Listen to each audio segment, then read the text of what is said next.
Hello दोस्तों, कैसे हो सब लोग? बढ़िया। तो आज अपन डिस्कस करेंगे वर्क पावर और एनर्जी के बारे में।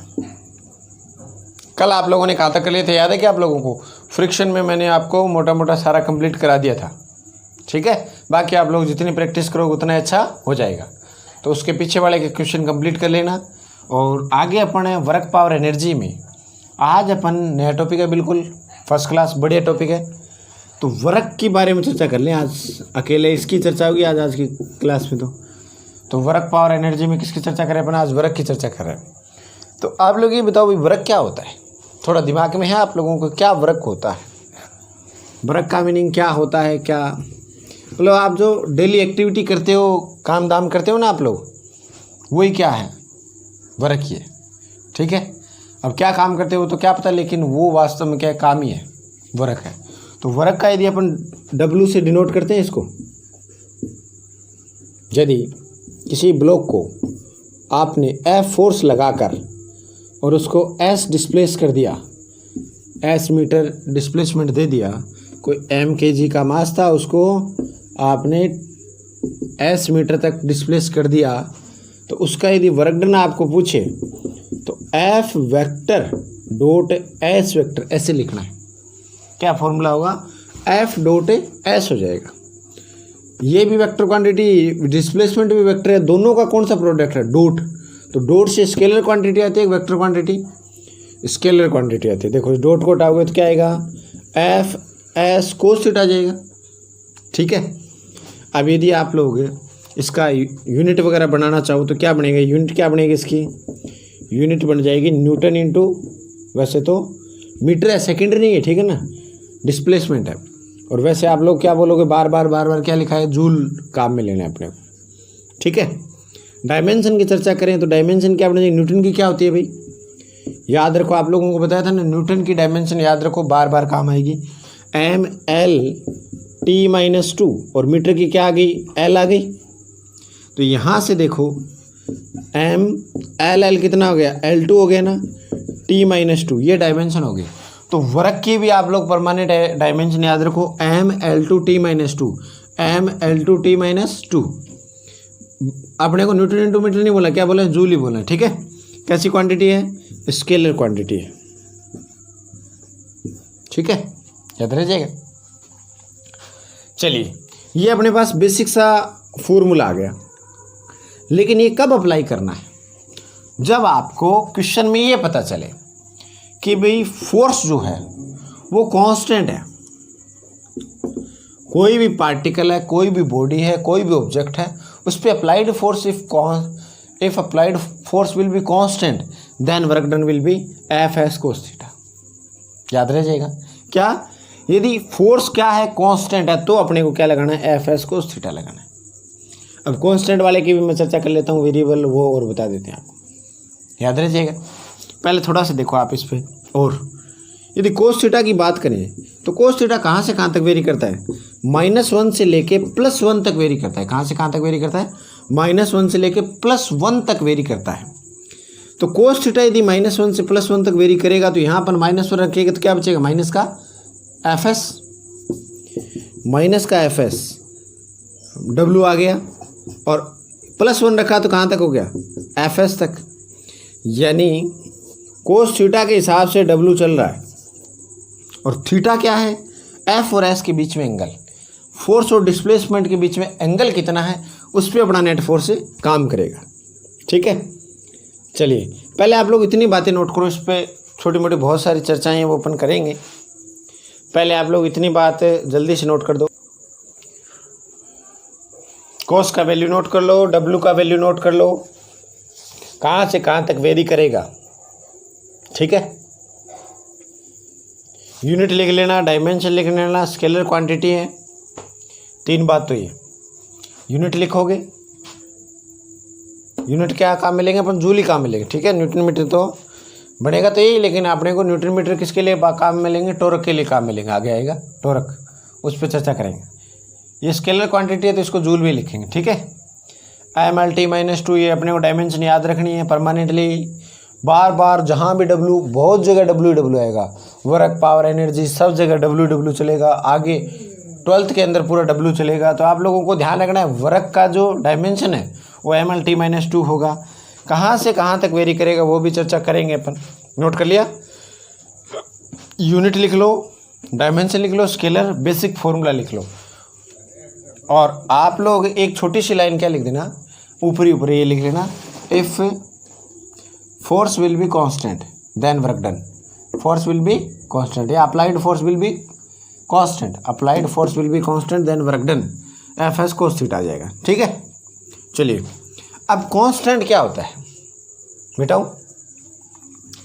कांस्टेंट का मतलब आप लोग देखो, F का वैल्यू क्या बताया था आप लोगों को, F का मतलब था F = ma बताया था ना अपने, बहुत सारी चर्चा के लिए F = ma पे।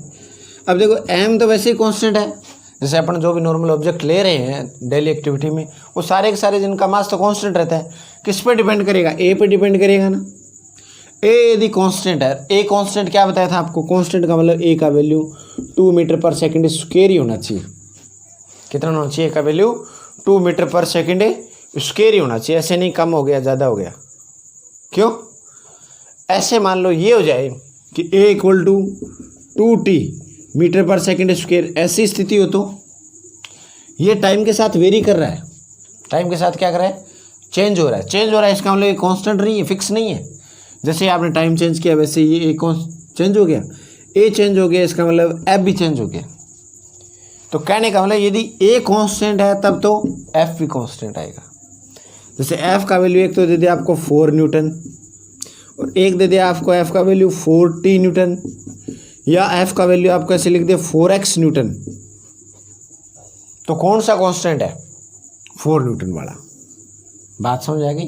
कांस्टेंट का मतलब टाइम और पोजीशन के साथ में एफ पे कोई फर्क नहीं पड़ना चाहिए। यदि एफ पे कोई फर्क नहीं पड़ रहा है इसका मतलब वो क्या है, कांस्टेंट है। तब आपको फॉर्मूला क्या लगाना है, W = FS cos थीटा हो जाएगा। ठीक है, याद रहिएगा। इनके लिए भी अपन दूसरा करेंगे आज ही करेंगे आज की क्लास में। इनके लिए भी इंटीग्रेशन लगाएंगे, वो बताएंगे आपको। ठीक है, तो अभी इसके लिए फॉर्मूला, इसके लिए कांस्टेंट फोर्स के लिए, ये बात क्लियर हो गई। चलिए नेक्स्ट बात देखो आप लोग, अब वर्क डन की चर्चा कर लेते हैं। वर्क डन का वैल्यू जो है कहाँ से कहाँ तक वेरी कर रहा है, -fx से लेके +fs तक। इसका मतलब है वर्क डन नेगेटिव भी होगा, पॉजिटिव भी होगा और जीरो भी होगा, तीनों पोजीशन हो सकती है। वर्क डन नेगेटिव में भी आएगा, जीरो भी आ जाएगा। क्यों, माइनस से लेके, जैसे मान लो -2 जूल से लेके +2 जूल आया तो बीच में जीरो आ गया ना, यानी -1 भी आ जाएगा, -5 भी हो जाएगा, कुछ भी हो सकता है, लेकिन -0 और पॉजिटिव तीनों कंडीशन हो सकती है। ठीक है, अच्छा एक चीज़ और ध्यान रखना आप लोग, क्या वर्क डन टाइम पे डिपेंड करता है क्या, वर्क डन टाइम पे डिपेंड करेगा या इंडिपेंडेंट होगा टाइम से। पहले एक बात और बता दूं बीच में, जल्दी से बताओ, टाइम वर्क डन टाइम पे डिपेंड करेगा या नहीं करेगा। यस है तो यस लिखो, नो है तो नो लिखो, जल्दी लिखो। क्या टाइम वर्क डन टाइम पे डिपेंड करेगा या नहीं करेगा, वर्क डन टाइम पे डिपेंड नहीं करेगा। आप काम कर रहे हो, जो भी काम कर रहे हो, जो भी वर्क कर रहे हो आप लोग, वो क्या टाइम को देख के करते हो क्या, भाई इस टाइम पे करना है कोई काम। जो भी आपको काम करना है, जैसे मान लो वो आपके इच्छा अनुसार होगा। इच्छा अनुसार मतलब जैसे आपको कोई एक ट्रॉली ईंट भरनी है एग्जाम्पल के तौर पर, तो आप यदि धीरे धीरे भरोगे तो उसमें 10 घंटे लगा दोगे, और फास्ट भरोगे तो मान लो 1-2 घंटे में भर दी। जैसे मान सकते हैं ना अपन, कोई जैसे गाड़ी के ऊपर सामान वामान लदना है तो आपके ऊपर डिपेंड करेगा वो कि वो आप कितना जल्दी भेजो या कितना। काम तो कंप्लीट कब होगा, जब आपने इसको पूरी लोड कर दी, वो उसको काम बोलेंगे। अब भले ही आप कितनी देर में करो उसको। तो वर्क डन टाइम पे डिपेंड नहीं करता, वर्क डन टाइम पे डिपेंड नहीं करता, याद रहिएगा। आपको पूछ ले कि समय पे निर्भर करता है क्या, डिपेंड होता है क्या, नहीं होता। वर्क डन प्रोपोर्शनल टू एक आप लोग ये लगा देना, वर्क डन टाइम पे डिपेंड नहीं कर रहा। टी की पावर मैंने 0 लिखी है, टाइम पे डिपेंड नहीं कर रहा। ठीक है, work done independent of the time ऐसे लिख देना, work done independent of the time period. अब आगे चलो, वो एक बार नोट कर लेना फटाफट आप लोग। अब नेगेटिव कैसे होगा, पॉजिटिव कैसे होगा और जीरो कैसे होगा। वो नेगेटिव पॉजिटिव सारा का सारा थीटा पे डिपेंड करेगा ना। थीटा पे मान लो कोस थीटा का वैल्यू 0 कब आएगा? जब थीटा 90 डिग्री हो। कोस 90 का वैल्यू कितना होता है? 0 होता है। जब एफ और एस यानी फोर्स और डिस्प्लेसमेंट दोनों परपेंडिकुलर डायरेक्शन, मान लो एफ तो ऐसे लग गया और एस ऐसे लग गया, तो दोनों के बीच में यदि एंगल 90 डिग्री है तो वर्क डन कितना आएगा? 0 आएगा। बात क्लियर? याद करो, ये अपने और पहले भी चर्चा की थी। सर्कुलर मोशन याद है क्या आप लोगों को? और सर्कुलर मोशन में सेंट्रीपिटल फोर्स की अपन ने चर्चा की थी। तो सेंट्रीपिटल फोर्स वाले में याद करो, सर्कल ये था, यूनिफॉर्म सर्कुलर मोशन था, डिस्प्लेसमेंट तो ऊपर की तरफ था और सेंट्रीपिटल फोर्स किधर था? सेंटर की तरफ। तो वर्क डन हर पॉइंट पे कितना आया था? उसमें 0 आया था। सर्कुलर मोशन में हर पॉइंट पे वर्क डन कितना था? 0 था, क्योंकि फोर्स और डिस्प्लेसमेंट के बीच में एंगल कितना? 90 डिग्री। चलिए, पहली बात क्लियर होगी। दूसरी बात देखो, नेगेटिव कैसे आएगा? कोस माइनस में कब आता है? 180 डिग्री हो जाएगी। मतलब सेकंड क्वाड्रेंट में कोस क्या होता है? माइनस ही होता है ना।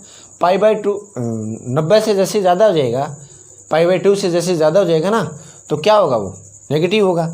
तो दूसरे क्वाड्रेंट में कोई भी एंगल हो अपना नेगेटिव जाना है, तो आप लोग ऐसे ध्यान रखो, यदि थीटा का वैल्यू 180 हो गया, 180 का मतलब एफ आगे लगा, डिस्प्लेसमेंट ऐसे होगा, ये बता देंगे कैसे होगा, मतलब दोनों अपोजिट डायरेक्शन में, तो दोनों के बीच में कितना एंगल आ गया? 180।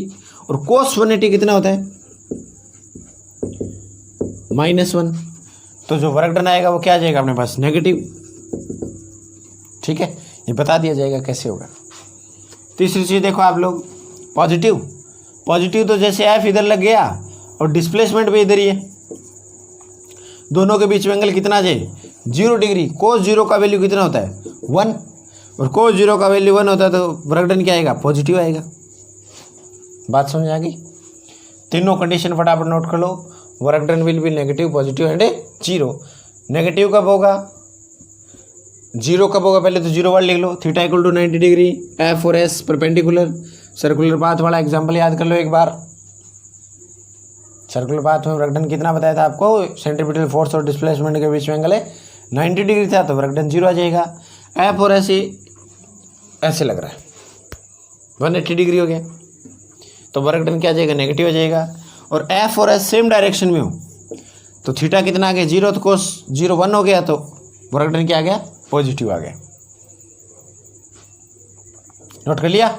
फर्स्ट कंडीशन, दूसरी कंडीशन और तीसरी कंडीशन यहाँ से लिख लेना आप लोग, जल्दी से नोट कर लो।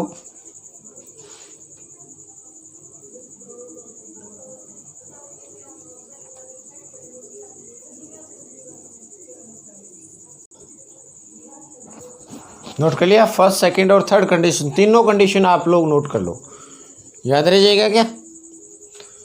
अब देखो और क्या फॉर्मूला बन सकता है वर्क डन के ऊपर।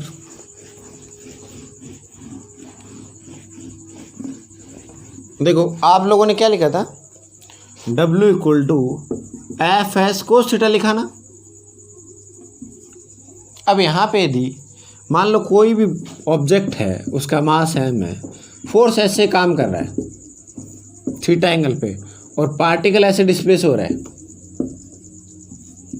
एस तो इधर है और फोर्स किधर लग रहा है? ऊपर लग रहा है।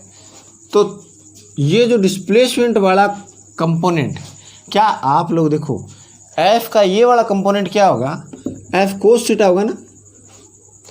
तो एफ कोस थीटा किसके अलोंग हुआ? डिस्प्लेसमेंट के अलोंग। और डिस्प्लेसमेंट के अलोंग होगा तो सीधा सा क्या हो जाएगा? डिस्प्लेसमेंट तो फिक्स हो गया। तो आप लोग क्या बोलोगे यदि वर्क डन, वैसे थ्योरी में अपने को बोलना पड़े तो एक तो आ जाएगा डिस्प्लेसमेंट अपने पास, ठीक है, इनटू क्या बैठ जाएगा अपने पास है? इनटू में आएगा component of force along the displacement, component of force या component of the force along the displacement. Displacement के अलोंग कौन सा कंपोनेंट है वो वर्क डन होगा। तो आप लोग लिख लेना component of force along the displacement. तो एक फॉर्मूला ये भी नोट करो, ऐसे नोट करो, work done equal to displacement into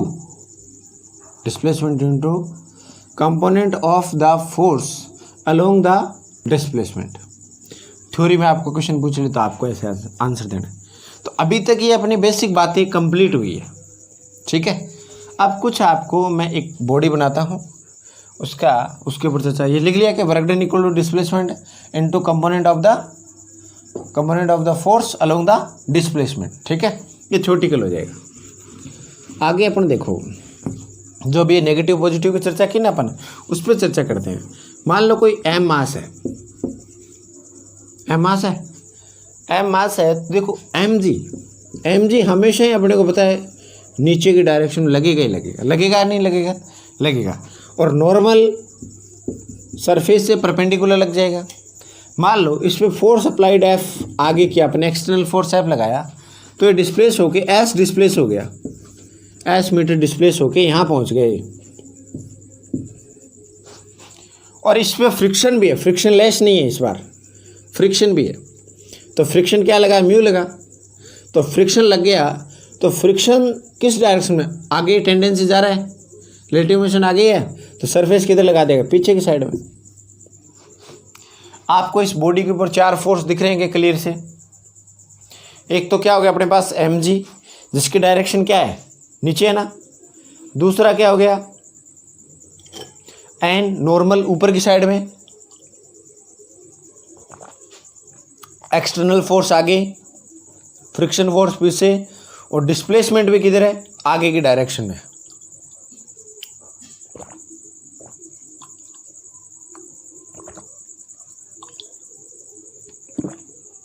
ये डायग्राम नोट कर लो आप लोग, इसी पे चर्चा करते हैं अब।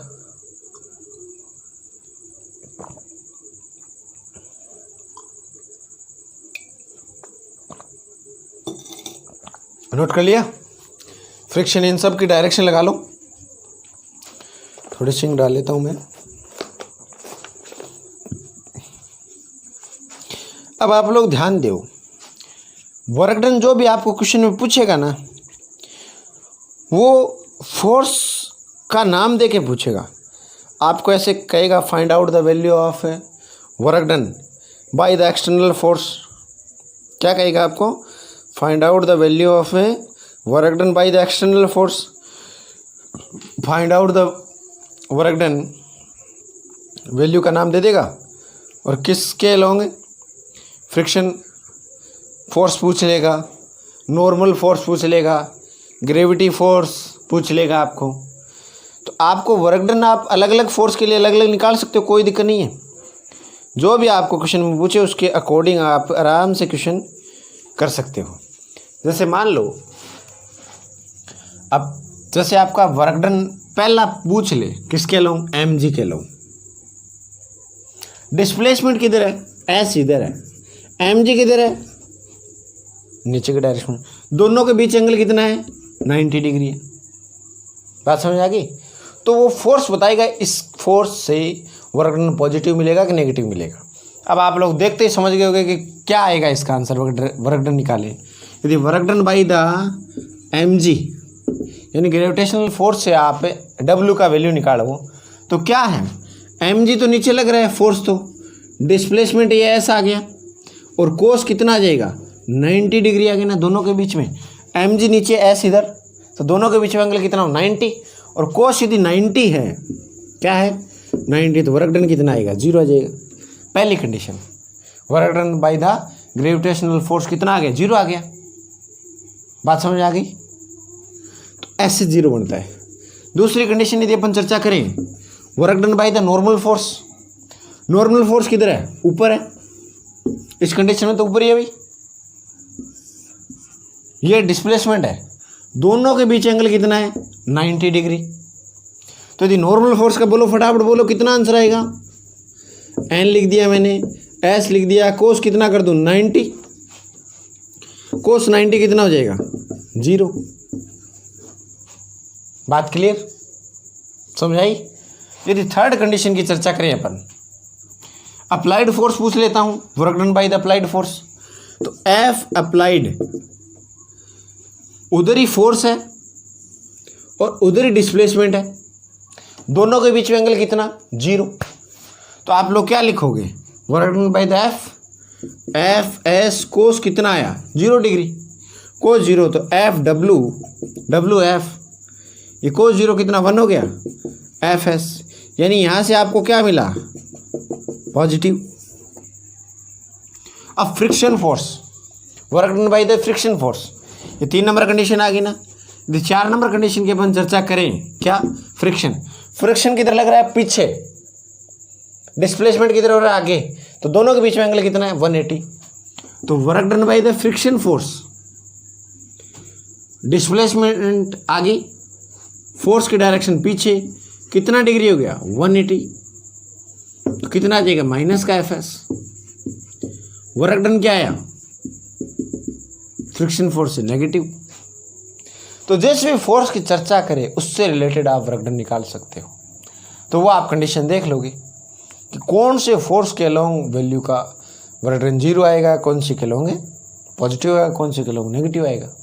ठीक है, तो पहले फटाफट आप लोग डायग्राम बना लिए ना आप लोगों ने, डायग्राम आप लोगों का बनाया हुआ है, फटाफट ये पॉइंट लिखते जाओ। लिखो, work done by the gravitational force, work done, point number 1 करो, work done by the gravitational force.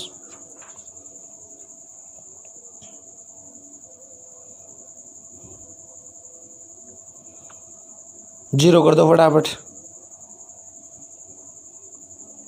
दूसरा लिख लिया ना, डायग्राम में दिख जाएगा आपको। दूसरा लिखो, work done by the normal force. Second condition लिख दो, work done by the normal force.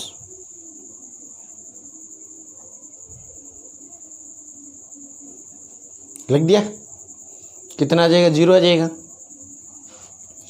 Work done by the external force, तीसरी कंडीशन लिखो, work done by the external force, F S को 0, F W F equal to आ जाएगा positive, note कर लो।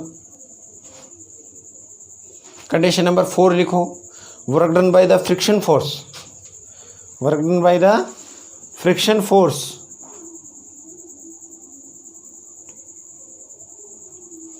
Note कर लिया। Work done by the friction force क्या आ जाएगा, नेगेटिव आ जाएगा। तो ऐसे आप लोग कोई भी क्वेश्चन हो बोले छोटा मोटा आप बता सकते हो ना आराम से। ठीक है, चर्चा कर लें। अब जैसे मान लो एक आधा एग्जांपल और लेना चाहो, ले सकते हो आराम से। ये डस्टर आप लोगों को दिख रहा है, ये डस्टर यदि छोड़ दिया जाए, ठीक है, छोड़ा तो ऐसे नीचे आ रहा है, डिस्प्लेसमेंट किधर हो रहा है, पहले पोजीशन ऊपर थी, अब नीचे आ रहा है ऐसे छोड़ते के साथ ही, डिस्प्लेसमेंट इधर है, mg किधर काम करेगा, इस पर नीचे काम करेगा। और आपको ऐसे पूछ ले, इसी डस्टर में यह mg के कारण कितना आ रहा है, वर्क डन 0 आ रहा है ना, और इसी डस्टर में आपको पूछ ले कि mg से रिलेटेड वर्क डन कितना आएगा, तो mg भी नीचे, डिस्प्लेसमेंट भी नीचे, दोनों वैल्यू नीचे नीचे। तो work done by mg, work done by mg आपको पूछे तो उस कंडीशन में क्या होगा, डिस्प्लेसमेंट भी नीचे, mg भी नीचे, तो कोस कितना आ गया, 0 आ गया ना कोस, तो वर्क डन मैक्सिमम हो जाएगा, पॉजिटिव हो जाएगा। बात समझ में आ गई, mg भी नीचे, डिस्प्लेसमेंट भी नीचे, दोनों के बीच में एंगल कितना, 0। और ये पूछ लेता है, ये डस्टर ऐसे ऊपर लेके आए अपन, क्या ऐसे ऊपर लेके जाओ, इसको ऊपर लेके जाएंगे तो mg तो लगेगा नीचे, डिस्प्लेसमेंट किधर हो रहा है, ऊपर की डायरेक्शन में। कोई चीज़ को आप ऊपर उठाते हो ना तो अपने को वर्क डन नेगेटिव, नेगेटिव का मतलब आप mg के अलोंग नेगेटिव बोल रहे हो, उसको वर्क डन बोलते हैं ना नेगेटिव। नेगेटिव कैसे, जैसे किसी चीज़ को ऊपर उठा रहे हैं तो mg नीचे लगेगा, आप डिस्प्लेसमेंट ऊपर ले जा रहे हो, तो mg के अबाउट, mg के कारण जो वर्क डन आएगा वो नेगेटिव आएगा। बात क्लियर हो गई। ऐसे अपने को जो क्वेश्चन क्या पूछ रहा है, कौन से फोर्स के लोग पूछ रहे हैं, तब आपको आंसर देना है कि पॉजिटिव वर्क डन आएगा, नेगेटिव आएगा। क्लियर, चलिए चर्चा याद रह जाएगा। अब एक आधा आपको छोटा मोटा क्वेश्चन दे दिया जाए, देखो फटाफट नोट करते जाना, जल्दी जल्दी आंसर बोलते जाना। मान लो W का वैल्यू ये दिया 20 जूल, F आपको एक कांस्टेंट फोर्स पूछ लिया, डिस्प्लेसमेंट आपको दे दिया, कितना दे दूं, 10 मीटर दे देता हूं, और थीटा आपको दे दिया 60 डिग्री। बता सकते हो W इक्वल टू क्या लगाओगे, फोर्स आपको कांस्टेंट नाम देते ही क्या लिखोगे, F s cos theta. W कितना दिया 20 जूल। एफ कितना है पूछा है, एस कितना है 10, कोस कितना है कोस 60, तो ये 20 एफ 10 कोस 60 का मतलब 1/2। तो आप लोग 1 0 से 1 0 तो उठ गया, तो एफ आ गया 4 न्यूटन। ये आंसर हो जाएगा। बात समझ आ गई। कोई भी चीज़ आपको दे रखी है आप आराम से उसका आंसर दे सकते हो ना। फिर आप नोट कर लो। डब्ल्यू दे रखा है, पूछ लिया। एस 10 मीटर दे रखा है आपको, एंगल कितना दे दिया 60 मीटर। ठीक है, नोट कर लिया क्या। ऐसे छोटे छोटे क्वेश्चन आप लोग आराम से कर सकते हो, बहुत जल्दी कर सकते हो। नेक्स्ट चर्चा अपन देखें।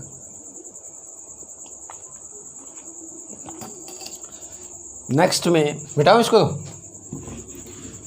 ऐसे मान लो f का वैल्यू आपको ऐसे दे रखा है, थोड़ा एक वेक्टर फॉर्म में भी दे देते हैं आप लोगों को, थोड़ी सुविधा रहेगी। 2i - 3j + 6k।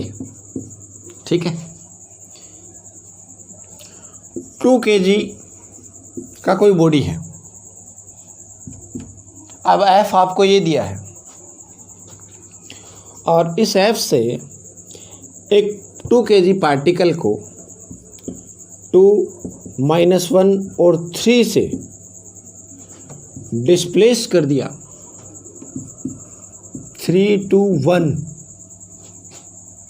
3 to 1 बात समझ में आई।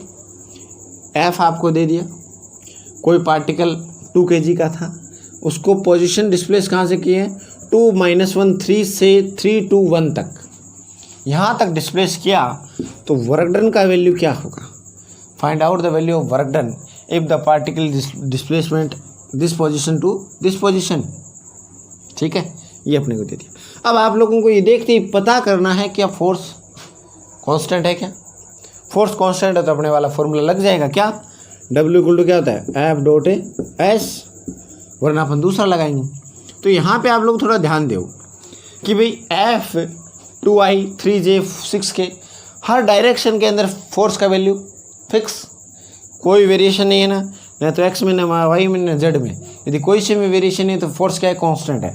तो आप लोग क्या करोगे, S लिखो, देखो F का वैल्यू हो जाएगा। S की जगह क्या निकालना पड़ेगा अपने ds निकालना पड़ेगा, या आप लोग बोल सकते हो dr। मतलब पहला r1 आप लोग क्या लिखोगे 2i माइनस का jk प्लस का 3k कैप। r1 ये दे दिया ना अपने को, पोजीशन वेक्टर बोले तो। r2 क्या दे दिया 3i plus 2jk plus k cap. यदि अपन है dr निकालें, दोनों का डिफरेंस निकालें, तो r2 वेक्टर माइनस r1 कितना डिस्प्लेस हो गया वही तो निकालना है अपने को। तो कितना डिस्प्लेस हुआ बोलो r2 - r1। तो देखो r2 - r1 तो 3i - 2i, 3i प्लस का -2i, तो कितना बचा प्लस का i बच गया। क्लियर हो रही है, 3 प्लस का माइनस का 2। ये देखो माइनस प्लस का 2i और माइनस माइनस क्या हो गया प्लस, तो ये हो गया 3j r2 - r1 में। ये 1 माइनस का 3j माइनस का 3k 1k माइनस 3k, तो कितना बच गया माइनस का 2k। ये dr का वैल्यू आ गया, और dr का मतलब ये डिस्प्लेसमेंट हो गया, कितना डिस्प्लेस हुआ। तो F.S लिख दें अपन, तो इधर लिख देता हूँ थोड़ा सा बेसिक फॉर्मूला। आप लोग क्या अप्लाई करोगे 2i माइनस का 3j प्लस का 6k डॉट प्रोडक्ट कर दें S या dr बोल दो, कितना आया i प्लस 3j और माइनस का 2k लिख दिया। i डॉट i 1 हो गया, 2 आ जाएगा। 3 माइनस का 3 j डॉट j 1 हो जाएगा, और माइनस का 9 आ जाएगा ना। इसमें देखो k डॉट k 1 माइनस का 18, तो ये वर्क डन आप कैलकुलेट करोगे तो ये बच गया माइनस का 7, और माइनस के 7 को आप ऐड कर दो तो माइनस का 25 हो जाएगा। क्या ये माइनस का 25 जूल आ जाएगा। ठीक है, कर लो कैसे? तो एक छोटा सा क्वेश्चन है, फटाफट 30 सेकंड के अंदर नोट कर लो। R1 R2 पोजीशन आपको दे रखी है और जितना जल्दी करोगे उतना ही ठीक है।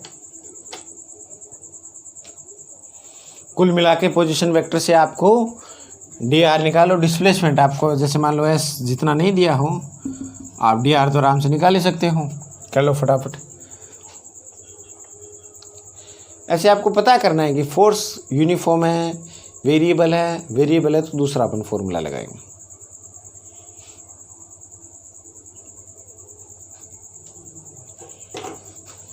ठीक है, आगे कैलकुलेशन खुद को करनी है, थोड़ा सा नोट कर लो जल्दी से। जो भी आपको आवश्यक सामग्री लगे, कौन सा नोट करना है मिटा दो। देखो आप लोग आगे देखो, अब यहां तक तो क्या था कि फोर्स कांस्टेंट था। अब फोर्स वेरिएबल हो, फोर्स वेरी कर रहा हो। क्वेश्चन में आपको पता करना है फोर्स एक्स पे डिपेंड कर रहा है, फोर्स टी पे डिपेंड कर रहा है, तो वहां पे वेरिएबल फोर्स बोलेंगे उसको। जैसे यदि कोई भी फोर्स पोजीशन के साथ में आर वेक्टर के साथ में, किसके साथ? आर वेक्टर के साथ, मान लो ऐसे वेरी कर रहा है, ठीक है। आर पोजीशन वेक्टर मान लो डिस्प्लेसमेंट के साथ में कहीं ज़्यादा लग रहा है, कहीं कम लग रहा है, कहीं ज़्यादा लग रहा है, थोड़ा सुंदर बना देता हूँ मैं, ठीक है। कहीं ज़्यादा लग रहा है, कहीं कम लग रहा है ना, फोर्स वेरी कर रहा है, यही वेरिएबल फोर्स है। तो आप लोग क्या करोगे, इस पूरे एरिया को कवर करें, ऐसे बोल देते हैं। मान लो कहीं भी आप एक छोटा सा एलिमेंट ले लो, छोटा सा एलिमेंट, यहां से यहां तक इसको नाम दे दो dr। इस इतने से जोन के अंदर फोर्स का वैल्यू कांस्टेंट होगा ना, छोटे से जोन में स्मॉल एलिमेंट के अंदर फोर्स का वैल्यू कांस्टेंट होगा। तो यहां से यहां तक जो डिस्प्लेसमेंट होगा उसको बोल देंगे, इस फोर्स से dr डिस्प्लेसमेंट में वर्क डन dw हुआ। तो उस कंडीशन को यदि अपन लिखें dw, डेल डब्ल्यू मतलब एफ डॉट dr बनेगा। यदि w निकालना है तो क्या करना पड़ेगा, दोनों साइड में इंटीग्रेशन, तो क्या आ जाएगा, एफ डॉट dr आ जाएगा। कितना आ जाएगा, एफ डॉट dr आ जाएगा। तो ये यदि फोर्स वेरिएबल है तो इंटीग्रेशन से सोल्व करना है। बात क्लियर होगी क्या? यदि कांस्टेंट है तो एफ डॉट dr सीधा, जैसे अभी क्वेश्चन किया अपन ने, और वेरिएबल है तो किससे सोल्व करोगे, इंटीग्रेशन से सोल्व करोगे। क्लियर? अच्छा, दूसरा यदि देखो एफ और आर, एफ आर का मतलब क्या हो गया, force and displacement. Force and displacement है कि बीच का जो ग्राफ है, फोर्स एंड आर यानी डिस्प्लेसमेंट हो गया, ठीक है ना। Graph between force and displacement है, एरिया ऑफ, ऐसे लिख दो, एरिया ऑफ, एरिया देखना है किसका, ग्राफ फोर्स बिटवीन डिस्प्लेसमेंट, किसके इक्वल आ जाएगा, वर्क डन के इक्वल आ जाएगा। यानी ये पूरा एरिया यदि आप कैलकुलेट कर लो तो वो किसके इक्वल हो जाएगा, वर्क डन के इक्वल हो जाएगा।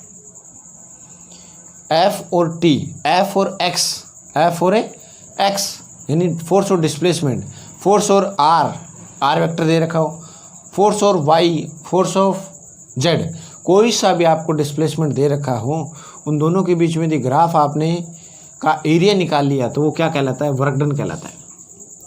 कल परसों याद है कि आप लोगों को अपने एफ टी की चर्चा की थी, एफ और टी के बीच में ग्राफ कैलकुलेट किया था, तो क्या आया था, इम्पल्स आया था। एफ टी का ग्राफ डीपी बाई आया था ना, डीपी इक्वल टू, याद करो, I F into D T किया था ना। एफ और टी के बीच में ग्राफ प्लॉट किया था, वो किसको बताता था, इम्पल्स को बताता था। तो यहीं एफ और आर के बीच में जो ग्राफ होगा किसको बताएगा, वर्क डन को बताएगा। कई बार एफ और एक्स लिखा आता है, एक्स का मतलब डिस्प्लेसमेंट है एक्स डायरेक्शन में, एफ जैसे कई बार सीधे आ जाता है, graph between F and x, area of graph F and x किसके इक्वल होगा, वर्क डन, इम्पल्स ऐसे कुछ देगा तो आप लोगों को क्या बताना है, वर्क डन आ जाएगा। ठीक है, ध्यान रखिए, छोटी सी ये बात लिख लेना। कुल मिला के अपने को जब भी वेरिएबल होगा तो अपने एरिया निकाल लेंगे, ये वैल्यू आ जाएगी। ठीक है, फटाफट ये फॉर्मूला नोट करो। वर्क डन वेरिएबल है ना, फोर्स वेरिएबल है, छोटा सा ग्राफ बना लो एफ और आर के बीच में, और एरिया किसको बता देगा इस ग्राफ का, वर्गडन को बता देगा। फॉर्मूला क्या बन जाएगा, W equal to integration of f dot d r, ठीक है। और वेरिएबल कब होगा, या तो एफ एक्स की टर्म में हो, टी की टर्म में हो, मतलब वेरिएबल होना चाहिए। एक्स या टी के साथ में वेरी कर रहा है, इसका मतलब फोर्स कांस्टेंट नहीं है। क्लियर, चलिए नोट कर लिया, मिटा दूं। चलो आगे देखो, अब आप लोग अब इसी पे सेम एक ऐसा ही अपने जैसे फॉर्मूला क्या बना अपने पास से, एफ डॉट डी आर है ना।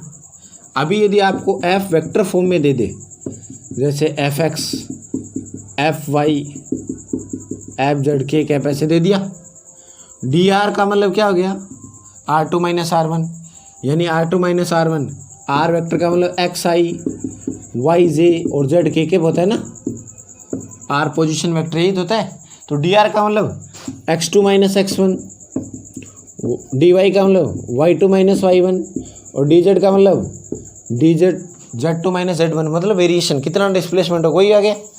तो यदि अपन ये दोनों वैल्यू रखें यहाँ पे, इंटीग्रेशन एफ का वैल्यू क्या बनेगा, F X I F Y J F Z K dot product D X I D Y J और डी जेड के पे बनेगा ना, आई डॉट आई वन, अभी चर्चा की थी अपन ने एक न्यूमेरिकल में, तो ये बन जाएगा एफ एक्स डी एक्स।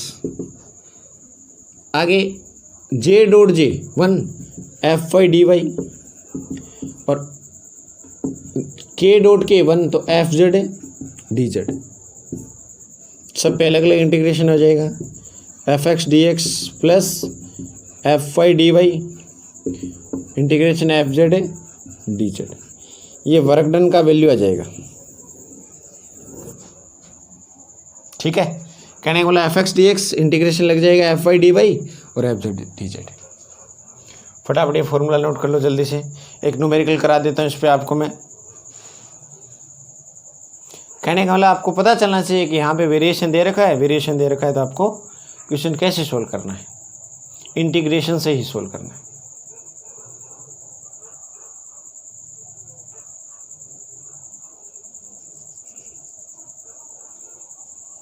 कर लिया नोट, W इक्वल टू ये वाली लाइन लिख लो आप, f x D x f Y D Y और एफ जेड डी जेड, ठीक है।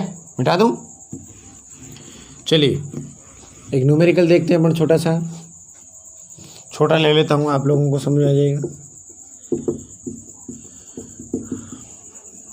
ऐसे अपने को दे रखा है, अब बताओ फोर्स वेरिएबल है या फिक्स है, 2x, मतलब x चेंज होगा वैसे फोर्स चेंज होगा, 2y, y चेंज होगा वैसे, हर पोजीशन पे अलग अलग लगेगा ना, फिक्स तो नहीं है। और यहाँ पे कोई भी m पार्टिकल ले लो, उसका मास m ले लो, डिस्प्लेस कर दिया आप लोग ऐसे 2 3 से लेके और 3 4 तक डिस्प्लेस कर दो, और वर्क डन पूछ लो आगे वाले को क्या होगा। मान लो कोई फोर्स दे दिया, कोई भी मास ले लो और 2 3 से लेके उसको कहाँ तक डिस्प्लेस कर दिया, 3 4 तक डिस्प्लेस कर दिया और वर्क डन। तो आप लोगों को दिमाग में रहना चाहिए, यदि फोर्स वेरिएबल है तो इंटीग्रेशन से करना है। इससे आप यदि कंपेयर करें, मैं बता देता हूँ आपको सीधा सा, ये एफ एक्स क्या आएगा, आई के साथ वाला कंपोनेंट कितना है 2x, एफ वाई कितना आएगा 2y आएगा ना, जे के साथ में क्या कंपोनेंट है 2y, आई के साथ क्या है 2x, तो एफ एक्स आ गया 2y और एफ वाई आ गया 2y, ठीक है। x1 ये क्या हो गया x1 y1, ये क्या हो गया x2 y2, वर्क डन पूछा है अपने को, तो क्या करना है integration.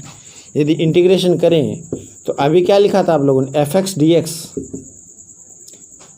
Integration f Y D y, 2 का ये 2 का लिख लें, एफ एक्स कितना है 2x डी एक्स, एक्स की लिमिट कहाँ से कहाँ तक जा रही है 2 से 3 तक,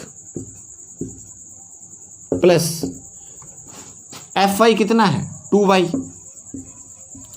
डी वाई कहाँ से कहाँ तक जा रहा है 3 से 4 तक जा रहा है, y1 से y2 कितना जा रहा है 3 से 4 तक। बात समझ आएगी, ऐसे अप्लाई करना है उसको, क्लियर रह जाएगा क्या। जैसे आप इसको कैलकुलेट करोगे तो इंटीग्रेट कर देना अपन, इंटीग्रेट करें तो इधर ध्यान दो आप लोग, W इक्वल टू क्या बनेगा, 2 तो बाहर आ गया, और x का क्या होगा इंटीग्रेशन, एक्स स्क्वायर बाई 2 सीधा ही कर रहा हूँ, लिमिट क्या आ जाएगी 2 से 3 है ना, प्लस 2 तो बाहर आ जाएगा, इसका क्या बैठेगा वाई स्क्वायर बाई 2, लिमिट क्या आ जाएगी 3 से 4 आ गई, 2 से 2 कैंसिल, 2 से 2 कैंसिल, तो वर्क डन क्या आ जाएगा एक्स स्क्वायर, लिमिट आ गई 2 से 3, वाई स्क्वायर 3 से 4, पूरी कैलकुलेशन आप लोग खुद कर सकते हो, 3 का साथ साथ कर लो भले, यहाँ पे कितना रखें 3 रखें, 3 का स्क्वायर करो 9, 2 का स्क्वायर करो 4, इधर कितना 4 का स्क्वायर करो 16, 3 का करो 9, कैलकुलेट करोगे 5, ये कितना 7 हो गया ना, 7 तो कितना आ गया 12 जूल आ जाएगा। ठीक है, ऐसे आपको क्वेश्चन करना है। तो देखते हैं, आप लोगों को पता चलना चाहिए कि इसमें क्या फॉर्मूला आपको लगाना है। ठीक है, बात समझ आ गई। तो वर्क डन वाली मोटी मोटी अपन ने चर्चा कर ली है। वर्क डन का यूनिट है, याद रखो MLT-2, ML2T-2, टाइम पे डिपेंड है नहीं कर रहा। ठीक है, तो चलो आज अपन इतना ही करेंगे, बाकी करेंगे कल। ठीक है दोस्तों, नोट कर लेना है। Okay, best of luck.